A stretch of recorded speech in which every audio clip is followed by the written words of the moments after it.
So there were these subtle jabs of you left your child. Even And I think one decision I made was that because my wife was not around, I'm not going to dump him elsewhere. I'm yeah. going to be present in his life. I couldn't feel. I couldn't miss him. I couldn't think. I couldn't feel.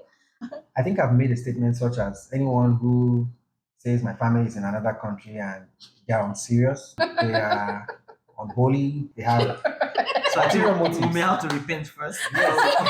Hi everybody, welcome to this channel. We're super excited to have you here, and today we have a very interesting conversation to have. As you can see, we have two beautiful families. My name is Bologi Stephen. My name is Peter Steven. I am Chiagozie Madindu, My name is Frank Adindu.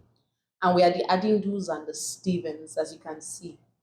So today, our discussion is quite different, but we're going to be sharing our experiences with distant marriage, especially in this Japa season, because we didn't quite Japa. Oh, it's a bit more complex than it looks, and we're hoping that everybody has an opportunity to just get some wisdom or tips. And I don't know, if you find yourself in a situation where you and your spouse are not together, we would like to share some of the things we went through to help you make up your mind. Some are good, some are bad. But you hear it all and it's just unscripted, basically. So happy hearing. So for context, we both went to school in the US, right? So she went in August last year, that's August 2022, and I went in January 2023. I went alone. I left my husband and my child. Yes, we'll talk about that. She went with her two sons and herself. So I think basically we're just sharing like what our experiences were like in the period of the distance. So guys, who wants to go first? The guys. Let's start from the right and then we'll move to the left. Okay, the right have it. Wow. So for us, when my wife was leaving for school, I had to, escort them to the airport, got on the plane with them because I felt it would have been very stressful for her to be traveling with two boys, very vibrant boys, and we, got to the US, helped them settle in and all, and I had to leave. I think I spent about 3 or 4 weeks at the time, but when I got back, then it hit me. What did you just do? Hey. It was on the one hand, so I'm just going to say we pride ourselves with saying when you're married, we preach oneness, husband and wife should be in the same location physically.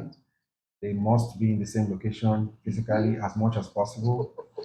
If someone has to travel for work, it shouldn't be more than a few days, a couple of days, or 1 week. I think I've made a statement such as anyone who says my family is in another country and they are unserious. I've said things like that. I've said that they are unholy. They have So I think ulterior we motives. may have to repent first. Yes. I'm telling you. And so for me, life was quite hard. It was new. We joke a lot and say we at some point we're having like distant relationships. So I mean, it's okay. We have done IT, and it looked like it was going to be easy, but the truth is it was not easy. No. I miss my wife, I miss my boys, just going to the office, having these arguments with your workers, brainstorming, some sharing your ideas and people not buying into it, and coming back home and sharing the ideas with her, and she's excited about the ideas. It just makes you feel, happy, more like a man. Not having all of those, those moments where you can talk together, where you can be vulnerable with each other, when you can share, just talk to yourselves, make decisions together. I was just alone, I was just alone. Yes, and then there's a time difference. So I was recovering from jet lag, but then I had to stay consistent with the reality that I was still in the US because I needed to speak to them. So I was almost always feeling, tired, exhausted, work wise. It was not easy. And so it's something that we don't talk about too often, but I think it's something that it's worth talking about. That was just my experience and a couple of other things which I believe I'll be talking about as we go on. Wow, I salute you. So it wasn't any different really. So I think I wanted her to just go ahead to pursue what she wanted to do. But maybe we didn't see all of the dynamics and all of the side and all of the shade of what was coming. So we believe we will just chest it and move on. But the reality started coming in one day at a time. I had to step up my game because I was with our son. And that means I was going to prepare him, I was going to prepare myself, I was going to want to drop him in school before getting to the office. And then I'm also and just thinking, can I dash in during the lunchtime to go and see this boy, come back to the office, and all of those kinds of things. So it was a whole lot to manage all of that dynamic. And we didn't quite see that. Oh, we just felt somehow things will work out, but it didn't really work out indeed. It was a lot of stress. And like Frank said, time difference was immediate. I think for you it was, is it 7 hours? So at some point it was 8. Okay, even 8 And hours. then at some point it Imagine. moved to 9. I think people just want to kill me. Just kill Imagine me. 8, 9 hours. I think Why are we moving up and down? ours was Ours 6 and was then 6, 5, then right? you moved to 5. How come your own increased? To Oh. 9. Asking Wow. me now. Wow. Wow. So first of all, I was trying to manage and put in my head, oh, this is the time that she's awake, this is the time. So I think the first few weeks, I think I was going to bed maybe at 1 a.m. or 2 a.m. when we were talking, and all of that because we need to catch up. And then it means I have to still wake up very early in the morning because we needed to still talk in the morning before we leave. So it was a whole lot of stress trying to adjust to that new reality. Absolutely. And then I think maybe one of the very great things that worked for us that Ethan started sleeping throughout the night. Oh. The Yeah, very that first day very she day, left. I felt the That's type the of very way first that time night. he started sleeping throughout the night. So that was a big plus for me. To ask a really. question, please. I Honest. didn't know how I felt when they told Yeah. It was a me. miracle for me. I think God just looked God at is this and said, faithful. I if we allow this know. boy to go this way, he'll be done. But Wow.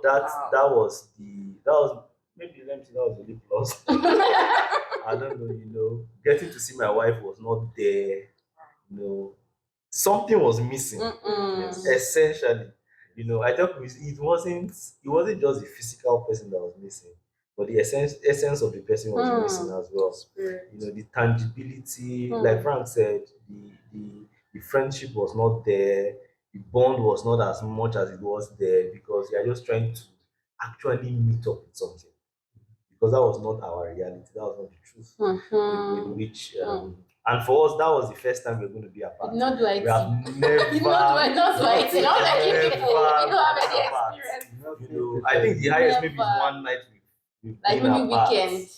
Like men's only weekend. That's Exactly. actually like you the know, highest. Never been never one had. week. So that was going to be first.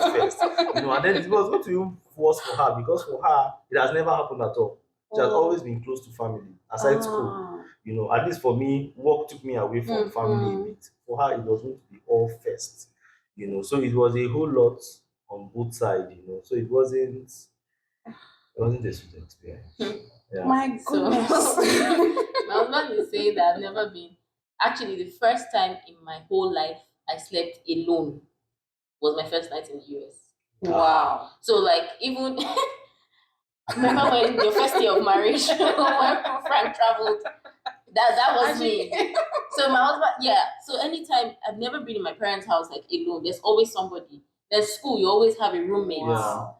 Then when we got married, there's always if my husband is traveling for a weekend, a friend is coming up. So the first time in my entire life that I was going to sleep because I didn't have a roommate was in a different country, a state I didn't know anybody. A country that was foreign, a how everything was- Alone. yeah.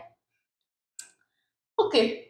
So my I think for me it was just a lot of things because it wasn't a city that I knew people. So I had to start afresh with that. And then your family is not there. And I keep saying like so I remember somebody saying, oh, it's just like you're single. And I'm like, no, that's the worst thing. Because you can't marry. Even your mind officer. you can't. So even when you go for like orientation, with, like you can see like at the point like why did you come and do this match when you were 23 and not married? You that consciousness and for good actually because you don't also want to start doing things that your husband is wondering what is going on and it starts to affect the trust as well. So you have that consciousness of the fact that you are a wife and a mom, but there's no tangibility of the fact that you are a wife and a mom, and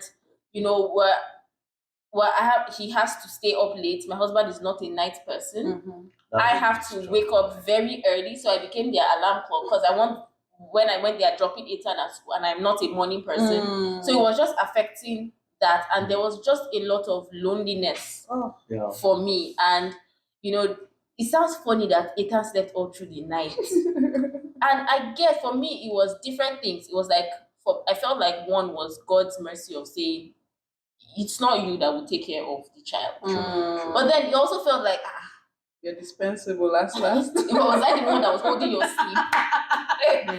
And then you now also add the fact of, we know our culture.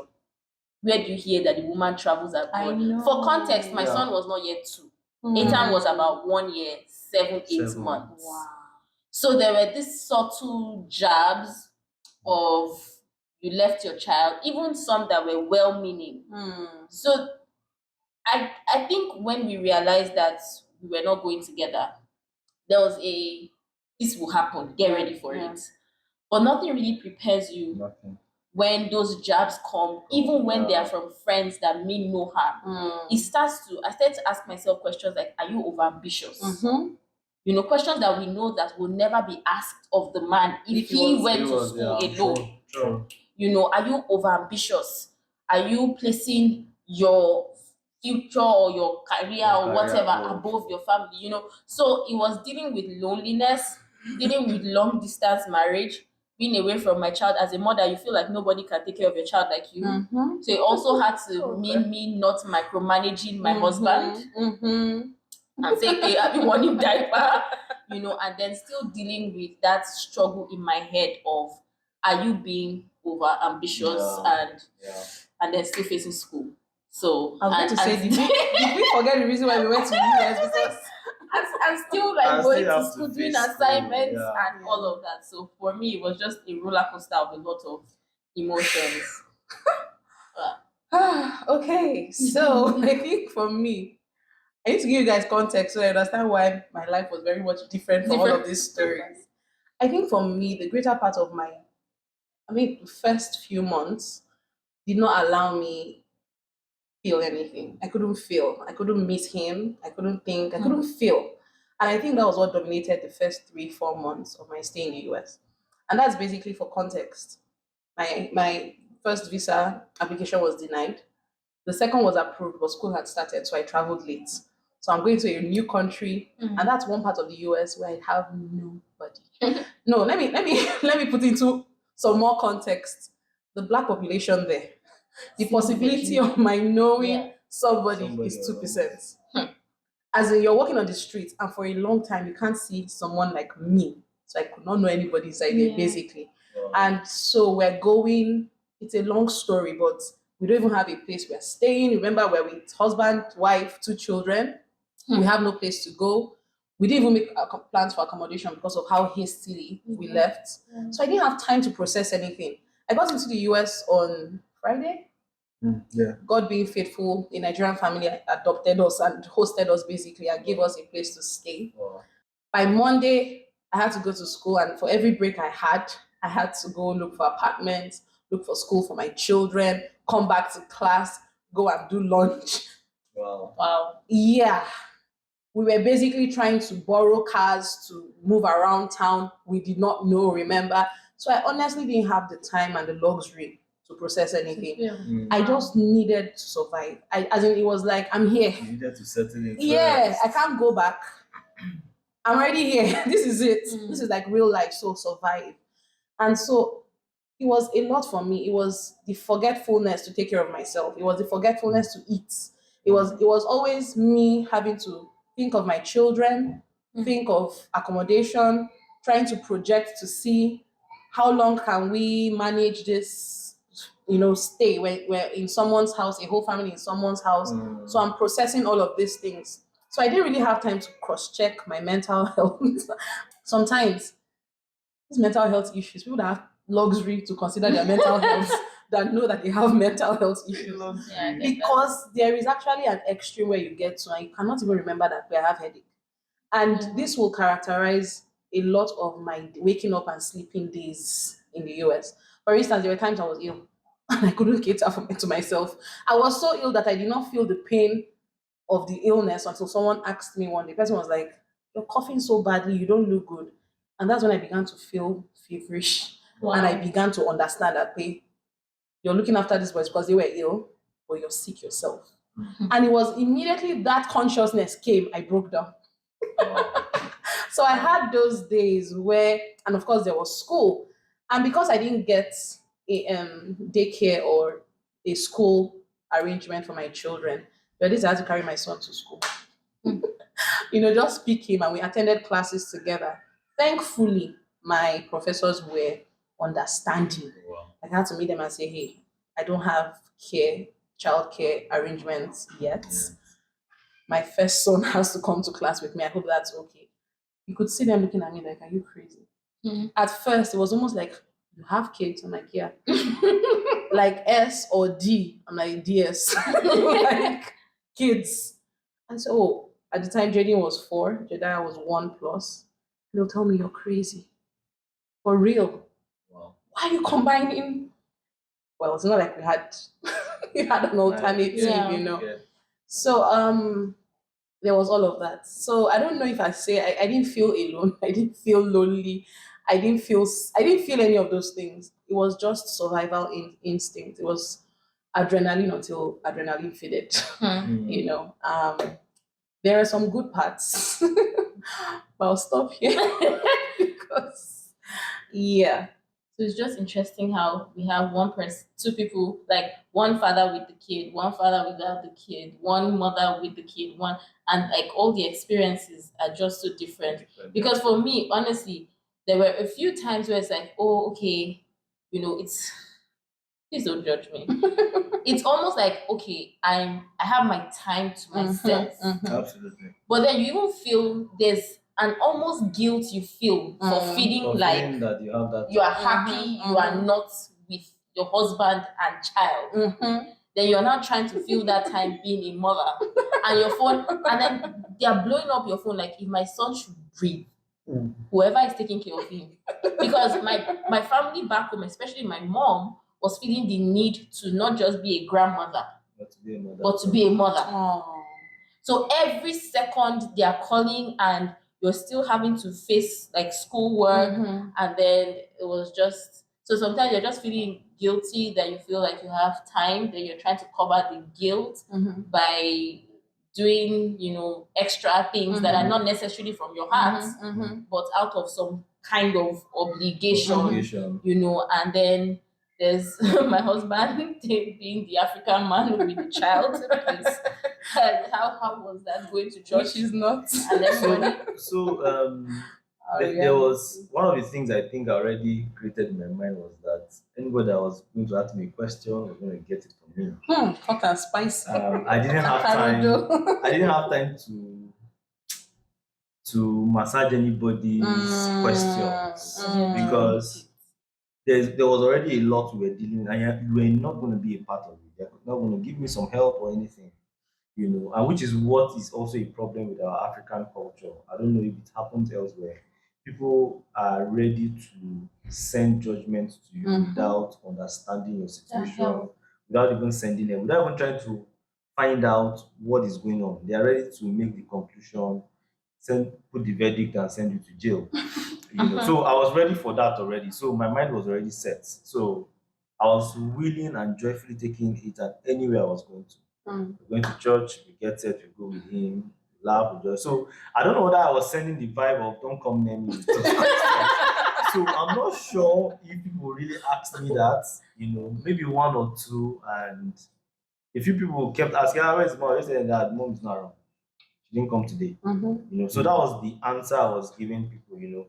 Until a few people started knowing, oh, mom is not around, his mom is not around, his mom is not around, and all of that. But I think that was basically what it was with people. But it was stressful, really, because now not too bad stressful, but it was stressful because Ethan was just he was a toddler and he needed a lot of attention. So Ethan was going to be asking me for A, B, and C, and sometimes I didn't have that time. I wanted to just either rest because office was already stressful, and probably I didn't sleep on time the following day, and I will still have to go to work, and I'm also just thinking, what will Ethan eat tomorrow when we go to school, so that I now understood what runs through my wife's head when she's thinking about what will this guy eat tomorrow. Yep. Madam, can we wait for tomorrow to reach?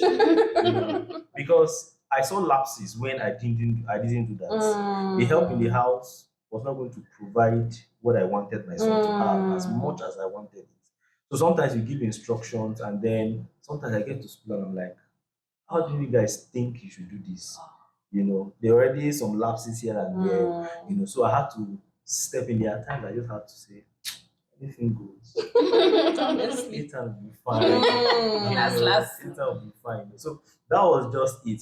I remember, I don't know that I should bring in this story. The wedding. Yeah. Okay, so let me just bring it. So I had So, to, my brother married, what month? I think May, April. right? Okay, April, ending April. I had to travel with Ethan for the wedding in Kaduna. And it was just me and him. And I knew the whole world was going to come to me to ask me a million questions.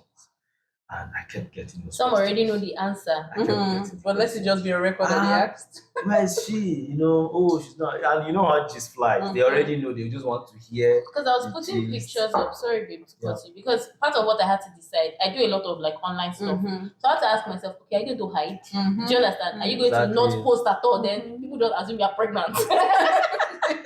What are you? Or are you going to be? Or are you going to be posting all your own? Like, Oh, looking pictures, for Nigerian I'm pictures? telling And I you. was like, I'm not going to do that. So Just on to live your Facebook, life. when I put my videos and all of that, I always used to tag him. So it would show on his timeline. So everybody that knows him will see it. And if you see Exactly. lights, you know that this light is yellow. So just for that context, some people actually knew it wasn't a secret. Yeah, it was a secret. Yeah, but they'll still come to us because of the culture of, oh, the woman is not supposed to leave the child. And I kept asking, where is it written that it is the woman that should only be with the child, and the man cannot also help while she will pursue certain things? Yeah. Because when she may be ready to pursue what she wants to pursue, she may not even have that passion anymore, or she may be disinterested in pursuing it at that point. She wants to pursue it in her mind, but at that point, maybe something else has come up, or certain distractions have come up, or certain responsibilities have come up, So that was there to deal with. And I thank God for my siblings, they were just super because they already knew they were there to just help and all of that. So but family, relatives, everybody was asking, and it was a lot sometimes. I'm like, nah. But in all, I think it was an amazing experience to appreciate marriage properly, to appreciate my spouse better. Sometimes perspectives are needed. Yep. Sometimes you need to detach yourself from the usual so that you can see the thing you're inside from a different perspective and appreciate the effort. So I appreciated marriage better, I appreciated my spouse better, I even appreciate myself better. Yeah. I appreciate myself better. I think I love my son a lot more. Maybe I had the opportunity to love him because while his mom was around, I couldn't love him as much as if you allow me to space. say that. Yes, I had space to You love were him. taking their sleep, you were taking their space. Sorry. And I think one decision I made was that because my wife was not around, I'm not going to dump him elsewhere. I'm going to be present in his life. My So I mom was wanted him to. willing to go that extra mile. You know, I remember one of our friends went to visit in the hospital. I went to visit in the hospital. They knew about my wife and they kept feeling they're super with us in this. You know, I felt happy that I was actually doing that, you know. Changing the norm. Exactly, you know.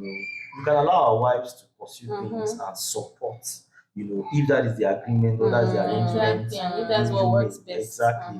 And honestly, family members must allow couples to decide what they want to do. Cheers It's to that. it's their decision, it's their mood. Is And advice. you know, you can provide advice. You know, I will celebrate our mentors. Our mentors kept asking questions, but they never insisted on anything. They kept asking questions, kept asking questions, so that we also see all of the possibilities. You know, but they never said, "No, you can't do it. Oh, you should go." No, they allowed us to have decision. They supported us throughout our Wholeheartedly. decision. You know, when you were Sorry, speaking, that was really long. no, that's fine.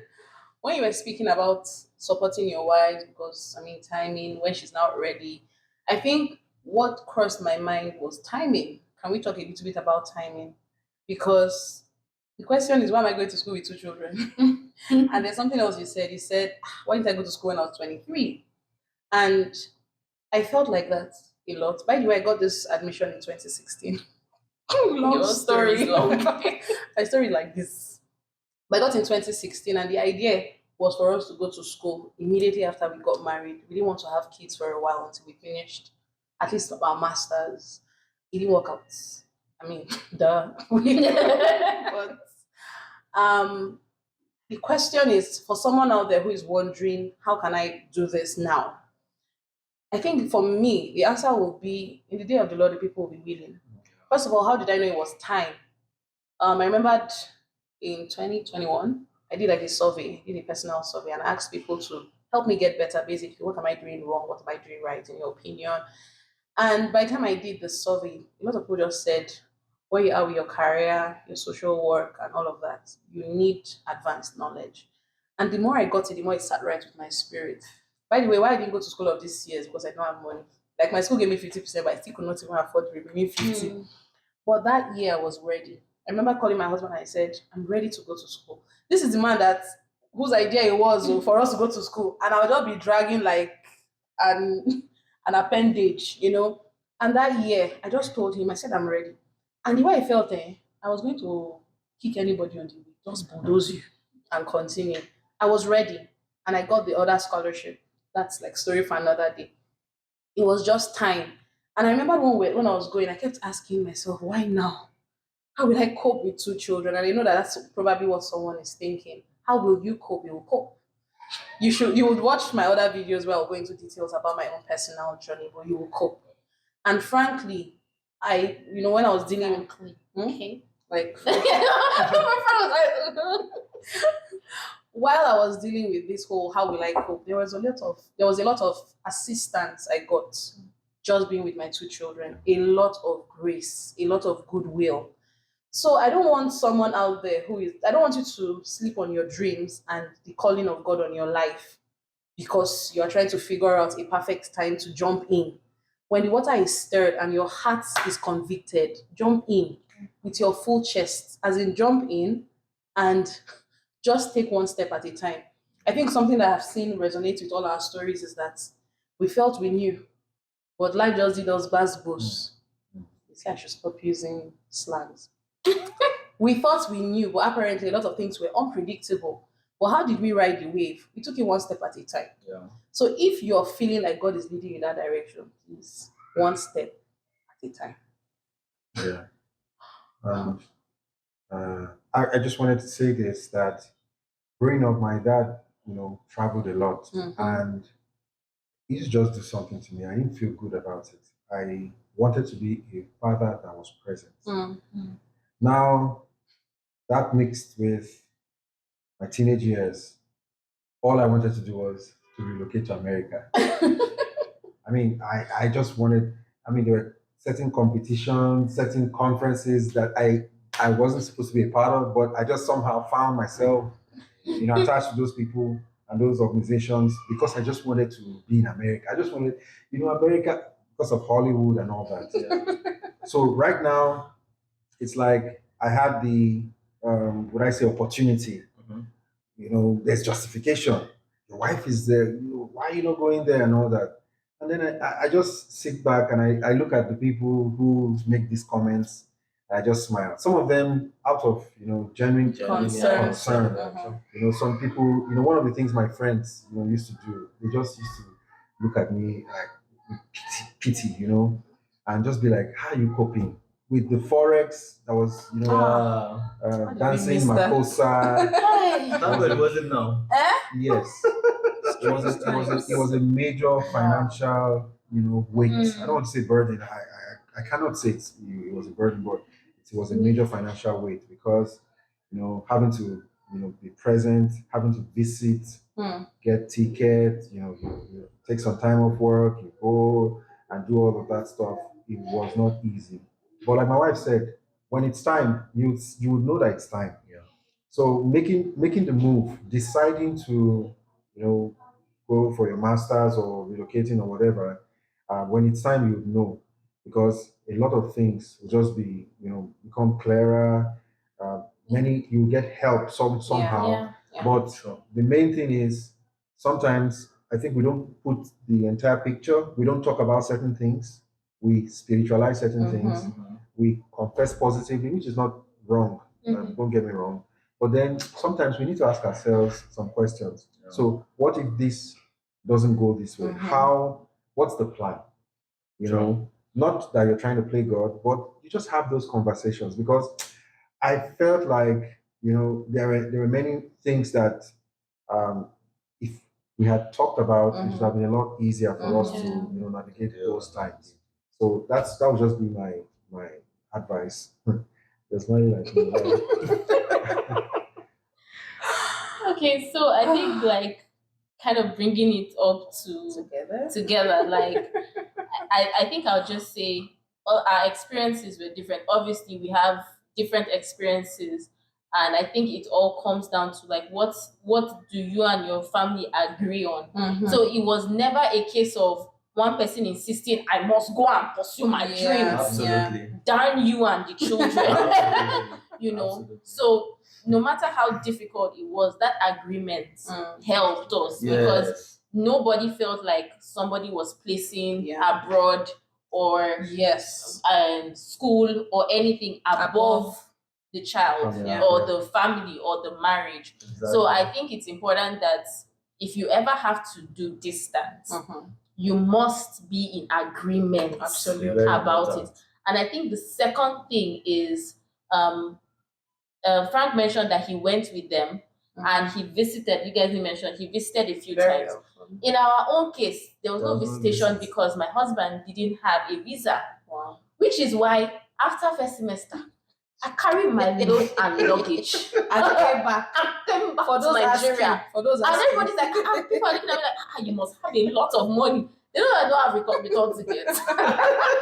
But because it wasn't that easy for them to come and visit, we now also had to. What am I trying to say?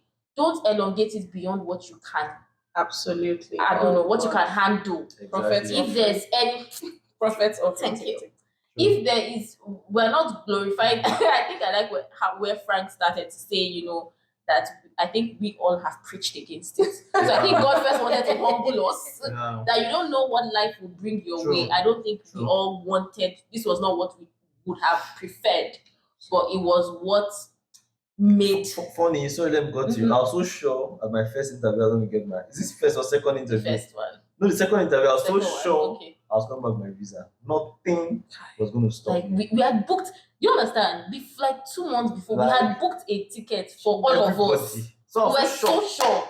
In part 2, we're going to talk about the spiritual angles to these things because really, we can't balance this thing without spiritual Yeah, angles. for sure. So just go ahead. So yeah, I mean, nobody chose it, but when we sat down and looked at it with the leading of God and the wisdom that He has given us, it was what made sense at the time to do. Yeah. So be in agreement about it, number Very one, important. and then number two, try and create an end.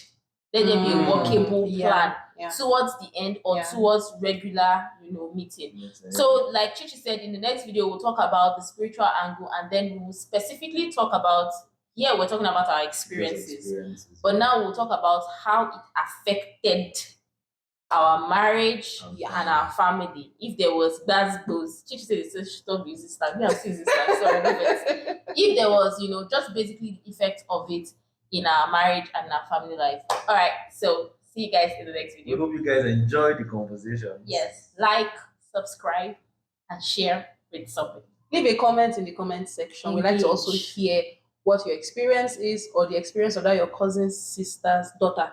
Just share, help us And of your with relatives, perspective. how are they coming at you? I know. Please let us know if you can relate to what we are Friends as saying. well. And friends. Love you guys. Bye.